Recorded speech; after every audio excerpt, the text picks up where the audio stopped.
From a liberation movement to one who's paying employees their salaries late. Employees are protesting in various provinces as we speak. The ANC has been plagued by financial issues for some time now. eNCA's senior reporter, Barry Bateman, is at Luthuli House in Johannesburg. Those are the head offices of the African National Congress. Joining us now live from there, a small group of protesters, Barry, still gathered there outside Luthuli House. What's the latest you can tell us, and what's been happening so far?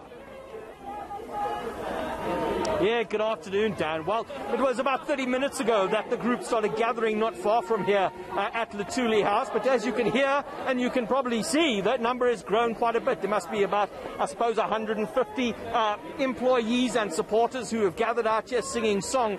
We're awaiting for Deputy Secretary General Jesse Duarte, we understand, to come down and address the crowd here. There is a memorandum that is going to be handed over. I know two of the demands. The one is that the salaries must be paid over, that's the May salaries, must be paid over within 48 hours. And the other issue is that the contributions to the Provident Fund must be sorted out within about a month's time.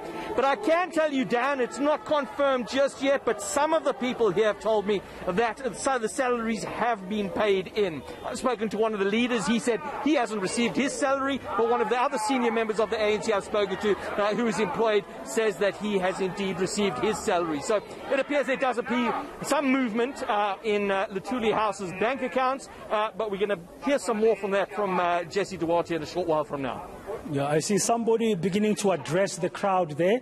I was just wondering if we're able to listen in. We can certainly try. I think it's more an organizational thing, Dan. They're just trying to get the people to stand in a certain way, so no address just yet. Okay. Now, I see some of the placards are saying the grading system of employment is unfair, so the demands are not only about salaries being paid late or not being paid.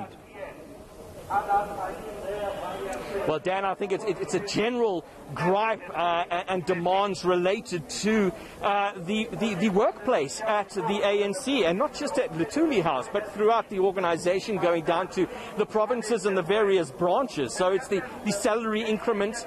We demand salaries with immediate effect. I've seen some other ones here related to the UIF payments. So pay UIF contributions or face jail time. Now, you'll know that that is a criminal offence, that you cannot take those deductions from employees and not pay it over to the state or to the unemployment insurance fund. So there's some very serious allegations that could warrant certainly further investigation from the authorities and potentially SARS, especially if you look at that the fact that the company or the organisation hasn't been paying over those contributions to the Provident Fund. That is certainly a concern for workers in the country.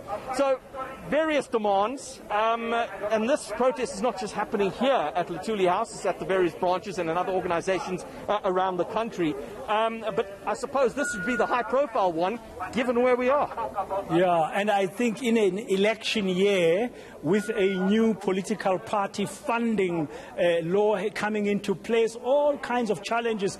The last of them, I think the ANC, as a liberation movement, would have expected to face today is a labour dispute of this magnitude. Absolutely, Dan. You know, I was speaking to one of the employees here a short while ago, talking about how he hasn't received a fuel allowance or a payback since sometime last year. And he was pointing out that he does hundreds and thousands of kilometres, the organisation does, the employees does, to support the organisation on the ground. Now we're in an election year. Well, how are you going to be able to pay for those party activities if there's no money in the coffers? How do you get your activists and your organisational people around the country if you simply cannot pay them? If you're unable to pay their salaries, they can't take it out of their own pocket, and they're not paying them all the allowances that they're supposed to be paying. So it certainly is a headache for the governing party in an election year where the coffers appear to have run dry. Yeah, and donors now are going to be very mindful who they donate to because of the new political party funding act that's supposed to bring more transparency, so we know who's funding who.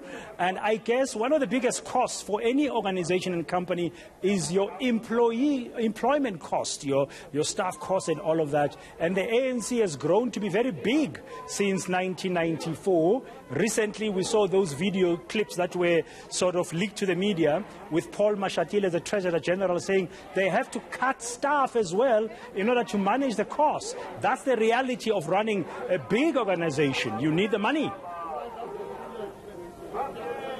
You're quite right, Dan. I mean, Paul Mashatile, the Treasurer General, one of the versions that he's put forward for the difficulty they're experiencing with cash is because of that party funding act that has come into play.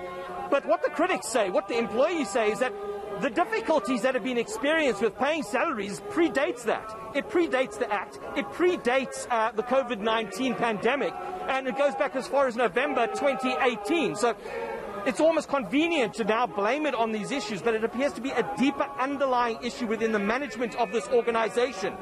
We have one of the employees, Amanda Kwame, speaking to eNCA earlier, saying that, and you just touched on it now, that it is a bloated organization. He was telling us that the organization employs people where there are already people employed.